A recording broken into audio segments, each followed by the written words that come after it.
Hello dear student, Assalamu alaikum.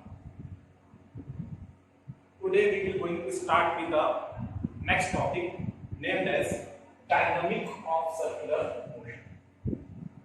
Dynamic के बारे में मैं बता चुका आपको. It is a combination of effect plus cause.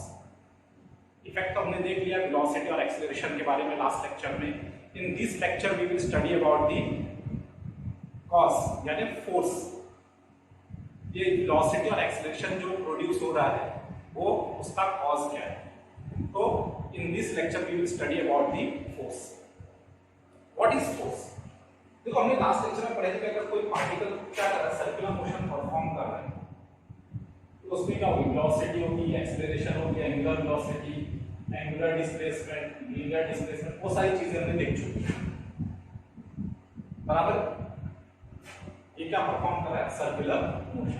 अब हम कह रहे हैं कि हर एक पॉइंट पे पार्टिकल का टेंजेंशियल वेलोसिटी क्या होता है, about the tangent of the circle होता है. ऐसी वेलोसिटी को क्या कहते हैं, टेंजेंशियल वेलोसिटी. और हर पॉइंट पे टेंजेंशियल वेलोसिटी का डायरेक्शन क्या होता है, चेंज. और एक चीज ध्यान में रखना कि अगर कोई पार्टिकल मोशन कर रहा है स्ट्रेट लाइन में, अगर उसके डायरेक्शन को चेंज करना है तो उसके लिए रिक्वायर्ड क्या होता है, क्या रिक्वायर्ड होता है, force. Force is a physical quantity which changes the direction of the motion of the particle. Which changes the direction of the motion of the particle. Understood? अब देखो उसी के बारे में हमको पढ़ना है. तो सबसे पहले हम लोग स्टडी करेंगे किसके बारे में, फोर्स के बारे में. What is force? क्या है force?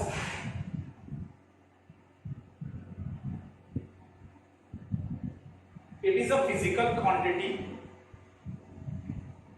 which measure the push और pull on the body. Body के ऊपर कितना पुश या पुल हो रहा है उसको हम क्या कहेंगे, फोर्स. या तो अलग लैंग्वेज है, a physical quantity which changes or tends to changes the state of rest or uniform motion of a body in a straight line. अगर कोई बॉडी स्ट्रेट लाइन में चल रही है, उसके डायरेक्शन को चेंज करने में या मैग्नीट्यूड को चेंज करने में जो फिजिकल क्वांटिटी अप्लाई होती है, that is called force. Understood? Force में दो टाइप्स है. एक है real force and second is non real, that you can also say as a pseudo force. तो सबसे पहले हम रियल फोर्स के बारे में देखेंगे. What is real force? Real force क्या है?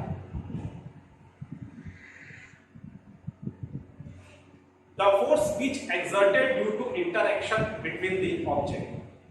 The force which exerted due to interaction between the object is called as a real force. The force which produced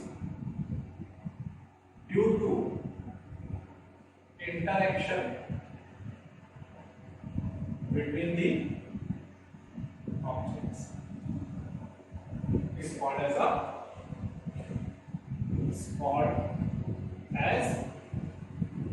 real force. ये लेटेस्ट स्टैंडर्ड में हमारा हो चुका है, रिकॉल कर रहे हैं इसको. रियल फोर्स क्या है, कितने टाइप्स हैं. पहला है ग्रेविटेशनल फोर्स. सबको मालूम है ग्रेविटेशनल फोर्स के बारे में. लास्ट केस में फॉर्मूला के बारे में भी हमने पढ़ चुके हैं, gravitational force. Second electromagnetic force.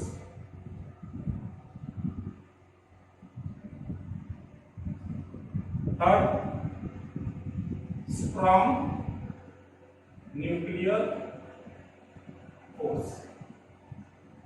Fourth weak force. इसमें जो सबसे पावरफुल फोर्स होता है ये वाला, उससे लेस पावर का ये होता है. फिर ग्रेविटेशनल फोर्स होता है, फिर weak nuclear force. Gravitational force का एग्जांपल क्या है? What is the example of gravitational force? हमने पढ़े मून रिवॉल्व्स अराउंड अर्थ, या अर्थ वो रिवॉल्व कर रहा है. हमने ये भी देखे थे, a string कोई स्टोन से बांध के रखे और वो क्या परफॉर्म कर रहा है, सर्कुलर मोशन। ये क्या स्प्रिंग है आपकी, और ये क्या है ऑब्जेक्ट। अंडरस्टूड। उसी तरीके से इलेक्ट्रॉन एक प्रोटॉन के राउंड में क्या कर रहा है, रिवॉल्व कर रहा है। या तो एक टेबल है, राउंड टेबल है, ये इसका एक्सिस है और राउंड टेबल ऐसा घूम रहा है और इसके ऊपर एक कॉइन रखा हुआ है, coin kept on a rotating table. तो ये कॉइन क्या परफॉर्म कर रहा है, it is performing the circular motion. ये कौन से फोर्स में आएगा, ग्रेविटेशनल फोर्स में आएगा एग्जांपल। ये एग्जांपल कुछ का है, it comes in electromagnetic force. Electromagnetic force में क्या क्या है, फ्रिक्शन होता है, फिर स्प्रिंग ऑब्जेक्ट है, नॉर्मल है, टेंशन है। ये सब टाइप्स किसके अंदर है, electromagnetic force. Strong nuclear force, nucleus के अंदर प्रोटॉन या न्यूट्रॉन के बीच का जो इंटरेक्शन होता है, that is your strong nuclear force. ये सब हमने कंप्लीटली अच्छे से 11 में पढ़ चुके हैं, सिर्फ एक रिकॉल के लिए। ये चारों एग्जांपल्स को देखो। First example, moon revolves around earth. क्या ये दोनों के बीच में इंटरेक्शन है, जो इंटरेक्शन है that is what, gravitational force. Gravitational force की वजह से क्या करेंगे, रिवॉल्व कर रहा है। Object tied with the string, कौन सा फोर्स है, इलेक्ट्रोमैग्नेटिक फोर्स। तो इसको कोई ना कोई इलेक्ट्रोमैग्नेटिक फोर्स एक्सर्ट हो रहा है, जिसकी वजह से क्या कर रहा है, सर्कुलर मोशन परफॉर्म कर रहा है। कैसे कर रहा है हम देखेंगे। यहाँ पे क्या है, ये पॉइंट टेबल पे घूम रहा है, क्या इस सेंटर पे, मतलब इस एक्सिस और पॉइंट के बीच में कोई इंटरेक्शन है, वो है क्या हमारा force of friction. Force of friction जो पॉइंट को क्या कर रहा है, बाहर जाने नहीं दे रहा। और इलेक्ट्रॉन रिवॉल्व्स अराउंड न्यूक्लियस, कौन सा फोर्स,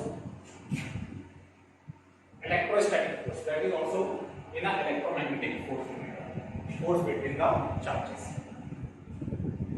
अंडरस्टूड। तो this was your type of force. तो ये दो चीज हमारे बहुत काम की है, इसको स्टडी कराना है, तो याद रखना। अब point is kept on a rotating table, it moves on the table in a circular orbit या circular path because of force of friction.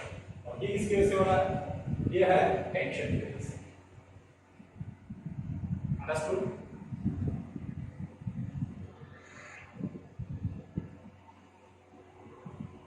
Now see real force में देखो। रियल फोर्स का एग्जांपल है सेंट्रीपिटल फोर्स। इस नाम से लोग वाकिफ है। सेंट्रीपिटल मतलब सेंटर से की, मींस सेंट्रीपिटल एक्सेलरेशन। देखो हमने क्या किया, एक पार्टिकल सर्कुलर पाथ पे घूम रहा है जिसका सेंटर यहां पर है, टाइड विद द स्ट्रिंग, और ये परफॉर्म क्या कर रहा है, सर्कुलर मोशन। और इस पर पार्टिकल यहां आया, यहां इस पर एक एक्सेलरेशन क्रिएट कर रहा है which acts towards the centre. Such acceleration is called as a centripetal acceleration, that is given by the formula v square by r और r ओमेगा स्क्वायर और b ओमेगा, यही था। और सेंट्रीपिटल किसको rise कर रहा है, it gives rise to what force, हमने पढ़े थे A इज इक्वल टू क्या है, F net bye 9th standard से पढ़ते आ रहे हैं, F is equal to M, A is equal to क्या है, F net by M, which implies that F net is equal to what, M A. What is the value of A? V square by R. F net is equal to क्या है, mv square by R, or you can say mr omega square or mv. This type of force is called as a centrifugal force. Vector wise इसमें negative sign आ जाती है, negative sign क्या indicates करता है, it acts towards the centre. अब देखो देखो particle velocity v से टेंजेंशियल वेलोसिटी v सीधा आ रहा है और उसका एक्सेलरेशन क्या कर रहा है, radial acceleration towards the centre. यानी पार्टिकल जा रहा है तो कोई ना कोई फोर्स है जो इसको अपनी तरफ क्या करता है, खींचता है। जैसे पार्टिकल यहां पहुंचा, कोई फोर्स है जो इसको इधर खींचता है, यहां पार्टिकल पहुंचा, कोई फोर्स है जो इधर खींचता है, यहां पार्टिकल पहुंचा, कोई फोर्स है जो इसको सेंटर की तरफ क्या करता है, कंटिन्यू क्या करता है, खींचता है। ऐसे फोर्स को हम क्या कहते हैं, सेंट्रीपिटल फोर्स।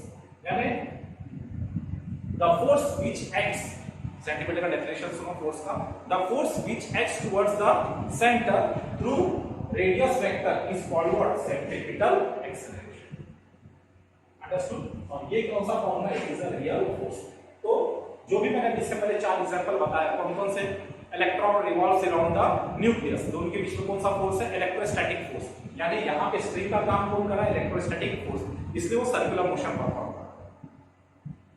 वैसे मैंने बताया मून रिवॉल्व्स अराउंड अर्थ, मून और अर्थ के बीच में जो स्ट्रिंग का काम कौन कर रहा है, gravitational force. Gravitational force continue moon को क्या कर रहा है, अर्थ का अपनी तरफ अट्रैक्ट कर रहा है, जिसकी वजह से वो क्या परफॉर्म कर रहा है, सर्कुलर मोशन। तो वहां पे भी एग्जांपल किस लिए, सेंट्रीपिटल फोर्स की। वैसे ही तुम एग्जांपल लगा सकते हो, coin kept on a rotating table, तो कॉइन और टेबल के बीच में जो इंटरेक्शन, जो फोर्स है, जो सेंट्रीपिटल फोर्स है, वो कहां से प्रोड्यूस है, that is because of what, friction. Understood. तो चूंकि ये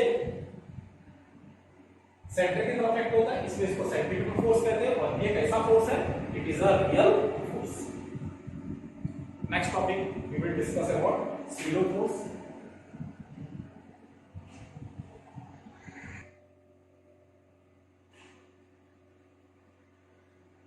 See here, next topic is our centrifugal force।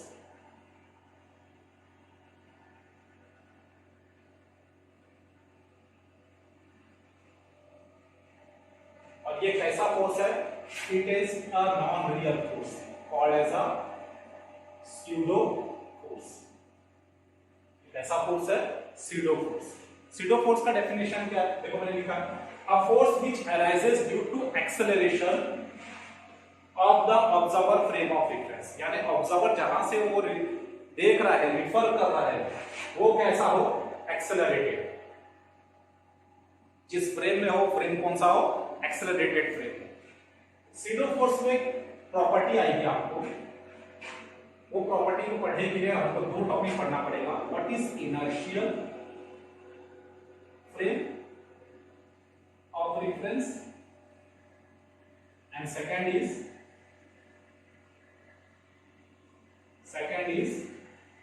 non inertial frame of reference। ये दोनों टॉपिक ऑलरेडी पढ़ चुके हो, एक छोटा सा देख लेते इसमें क्या रिकॉल है। इनर्शियल फ्रेम किसको कहते हैं, अ फ्रेम ऑफ रेफरेंस जिसमें न्यूटन्स लॉ ऑफ मोशन क्या होता है, वैलिड होता है। A frame of reference in which Newton's law of motion holds good is called inertial frame and the frame of reference in which Newton's law of motion not valid doesn't holds good is called what, non inertial frame of reference. Inertial frame of reference से पढ़े थे कि ये frame या तो rest में होगा या तो क्या होगा, यूनिफॉर्म मोशन। और इसके बारे में क्या पढ़े नॉन इनर्शियल में, it is an accelerated frame. यानी बॉडी क्या होगी, एक्सेलरेट होगी। इसको पढ़ने के लिए एक एग्जांपल हम लोग देखेंगे। स्यूडो फोर्स है, what is your pseudo force. Pseudo force समझे तो सेंट्रीफ्यूगल फोर्स, उसका क्या एग्जांपल है, देखो उसके लिए क्या करेंगे, कंसीडर अ लिफ्ट।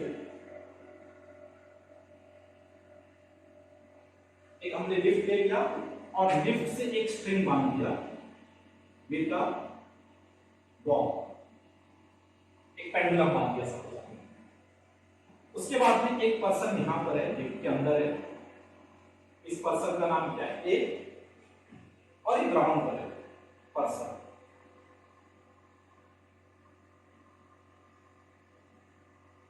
इस पर्सन का नाम है। अब ये सोचेंगे कि लिफ्ट ऊपर की तरफ जा रही है, अपवर्ड विद एक्सेलरेशन। एक्सेलरेशन ए से इसका मोशन कहां पर है, अपवर्ड पे, और ये बॉब का मास कितना है, m is the mass of the Bob. अब देखो ये बनता क्या, ग्राउंड में फिक्स है, नो मोशन, तो इसको हम लोग कौन सा फ्रेम बोलेंगे, इनर्शियल फ्रेम। और ये बॉडी क्या कर एक्सेलरेट कर रही है, तो एक किसमें आएगा, नॉन इनर्शियल फ्रेम। ये नॉन इनर्शियल फ्रेम में रहेगा बॉडी है, और बॉडी भी किसमें रहेगा, इनर्शियल फ्रेम में। हम लोग ग्राउंड को इनर्शियल फ्रेम देते हैं क्योंकि इसको कंसीडर करते हैं क्या, it is in a rest, जबकि रेस्ट में नहीं, लेकिन हम कंसीडर करते हैं।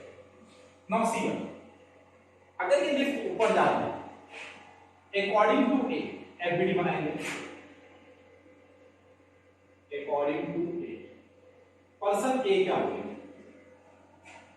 देखो पर्सन ए को ये mass according to this person is what, at rest, देखो एक साथ ऊपर जा रहा है, भले एक्सेलरेशन कर, लेकिन इस बंदे को क्या लग रहा है कि ये मास m क्या है, रेस्ट में है, तो ये कहेगा कि इसका वेट mg कहां पे एक्ट हो रहा है, वर्टिकली डाउनवर्ड, और एट द टाइम इसका टेंशन कितना अप्लाई हो रहा है, T।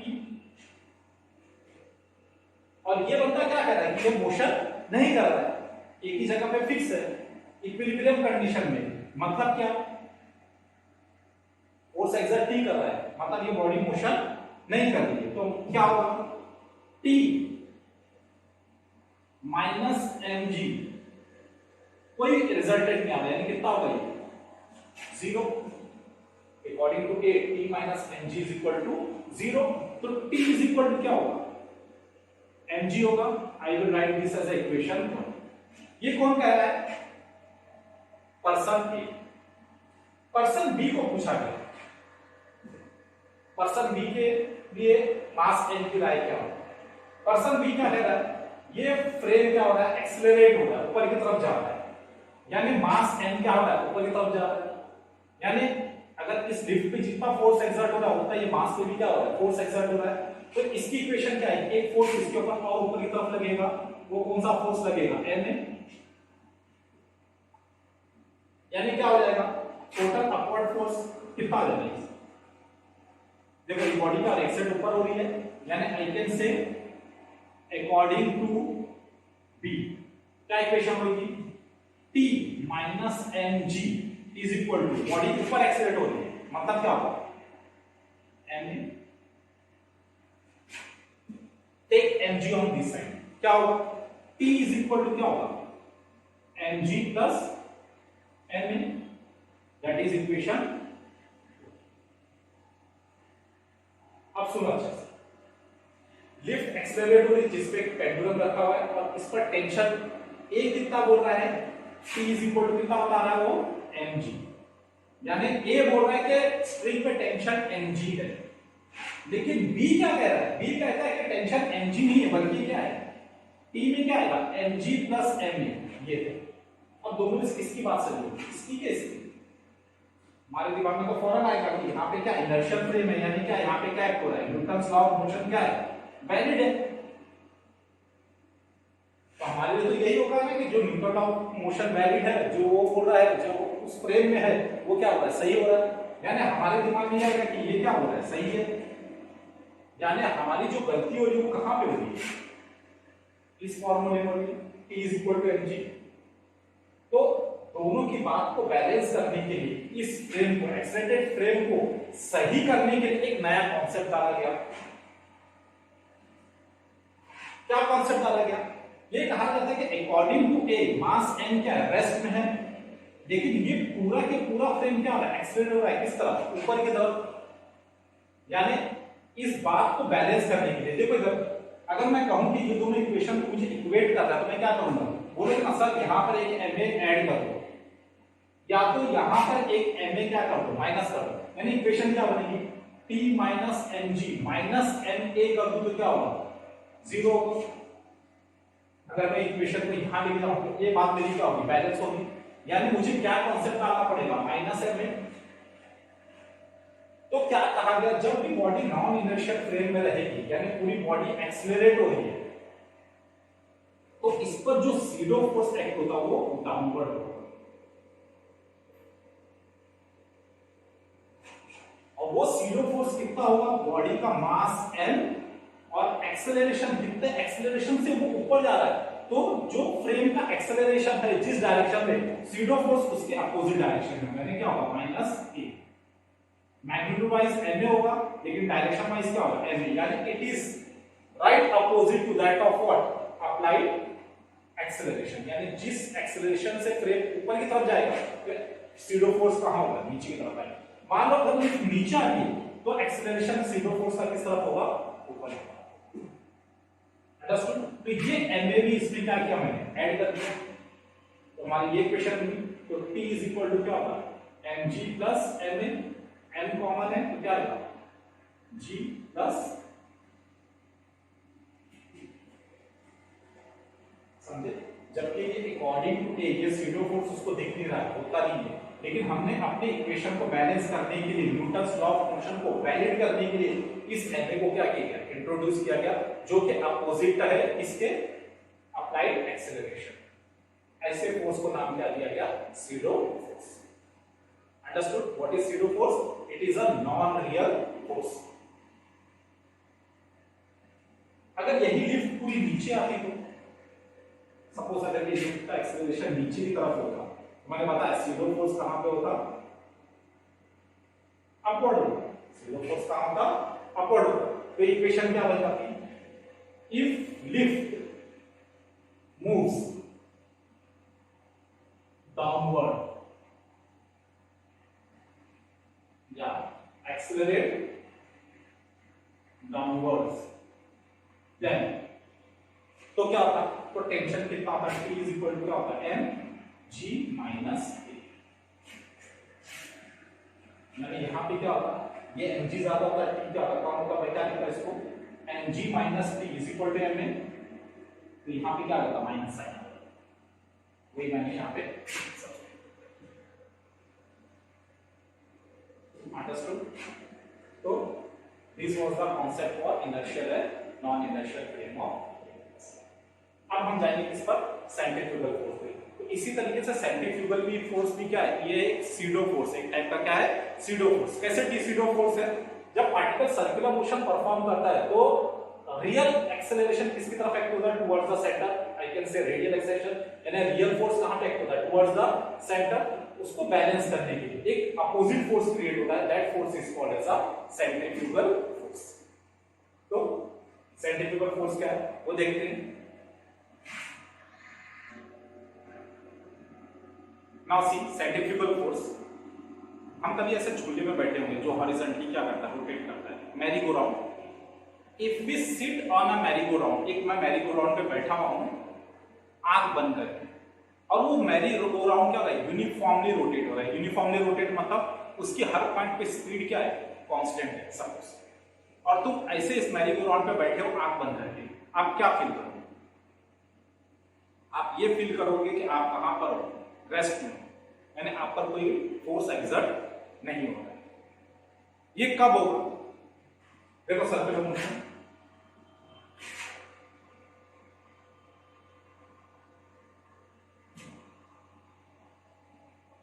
आप यहां बैठे हो, पार्टिकल घूम रहा है, कैसा, UCM, uniform circular motion, UCM perform कर, तो आपको क्या लगेगा, आप क्या हो, रेस्ट में हो। ये पॉसिबल कब होगा, आपको ऑलरेडी मालूम है, जब कोई पार्टिकल सर्कुलर मोशन परफॉर्म करे तो वहां पे मस्ट क्या होना चाहिए, सेंट्रीपिटल फोर्स। कौन सा फोर्स होना चाहिए, centripetal force. The force which acts towards the centre is called centripetal force. अच्छा एक चीज और याद रखना है, हमने ये कहा कि पार्टिकल को घूमने के लिए सेंट्रीपिटल फोर्स क्या है, मस्ट है, यानी the force which acts towards the centre, यानी सेंटर की तरफ फोर्स का होना जरूरी है, तो ही पार्टिकल क्या करेगा, सर्कुलर मोशन परफॉर्म करेगा। लेकिन आगे चलते हमारे एक और टॉपिक आएगा, दैट इज ऑसिलेशन। ऑसिलेशन के अंदर भी फोर्स क्या होता है, एक्ट टुवर्ड्स द सेंटर। तो इसका मतलब ये नहीं कि वो सर्कुलर मोशन परफॉर्म कर रहा है, सेंट्रीपिटल फोर्स तो होता ही है, यानी जैसे अगर मैंने एक पेंडुलम लेके छोड़ दिया, जब तक कि मैं उसमें टेंजेंशियल वेलोसिटी नहीं अप्लाई करूंगा तो घूमे रहता है। तो दोनों का रिक्वायरमेंट है, tangential velocity as well as centripetal force. तो जितना टेंजेंशियल वेलोसिटी रिक्वायर्ड होता ही क्या सेंट्रीपिटल फोर्स भी रिक्वायर्ड। इधर देखो तो क्या एक्ट होगा, सेंट्रीपिटल फोर्स। अगर सेंट्रीपिटल फोर्स एक्ट हो रहा है तो हमारी बॉडी को किस तरफ जाना चाहिए था, टुवर्ड्स द सेंटर झुकना चाहिए था, लेकिन ऐसा नहीं हो रहा है। यानी क्या हो रहा है, हम रेस्ट पे मतलब सेंट्रीपिटल फोर्स तो कोई ना कोई फोर्स बैलेंस कर रहा होगा, that force is what, pseudo force. और इस स्यूडो फोर्स का नाम क्या है, centrifugal force.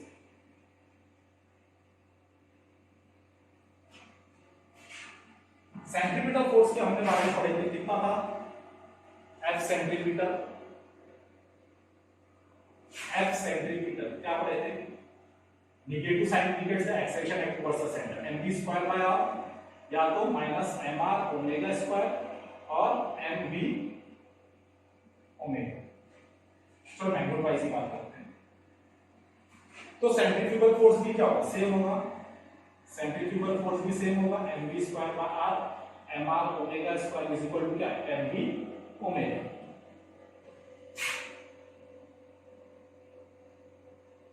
where r is what, radius। ये कब हमको ऑकर हो रहा है, जब पार्टिकल क्या कर रहा है, यूनिफॉर्म सर्कुलर मोशन परफॉर्म कर रहा है। सपोज अगर मैं बोलूं कि मैं मैरीगोल्ड राउंड में बैठा हूं, अभी स्टार्ट हुआ रेस्ट पे, तो भी हमको क्या लगेगा, रेस्ट में।